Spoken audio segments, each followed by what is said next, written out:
Absen Ulta Amina, Gen Halilintar habiskan 1,4 rupiah miliar untuk rayakan Ultah Fateh di Burj Khalifa. Absen di acara ulang tahun Aminah Hana Nur Atta, Gen Halilintar memilih merayakan Ultah Fateh Halilintar di Burj Khalifa, Dubai. Gen Halilintar batal datang ke acara ulang tahun anak Atta Halilintar dan Aurel Hermansyah. Mereka memilih merayakan ulang tahun Fateh Halilintar di Dubai.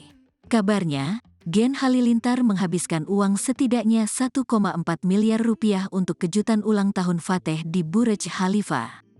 Memang, ulang tahun anak ke-8 Gen Halilintar itu berlangsung meriah. Bukan hanya dirayakan di hotel dan restoran mewah, Fateh juga mendapat kejutan tak terduga. Betapa tidak, Fateh mendapat ucapan selamat ulang tahun di gedung tertinggi di dunia, Burj Khalifa. Rupanya, Geni Faruk mengiklankan ucapan ulang tahun Fateh secara khusus. Momen kejutan ulang tahun di Burj Khalifa ini diunggah di Instagram Gen Halilintar, Senin, tanggal 27 Februari tahun 2023. Tampak billboard raksasa di gedung Burj Khalifa menampilkan ucapan selamat ulang tahun untuk Fateh Halilintar. Gen Halilintar terlihat bertepuk tangan dan menyanyi bersama saat ucapan itu ditampilkan.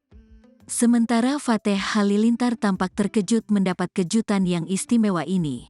Remaja 17 tahun itu sampai bengong dan membuka mulutnya lebar-lebar karena terkejut. Happy birthday, may your wishes come true, selamat ulang tahun, semoga keinginanmu terkabul, bunyi ucapan yang menghiasi dinding Burj Khalifa dalam cahaya warna-warni.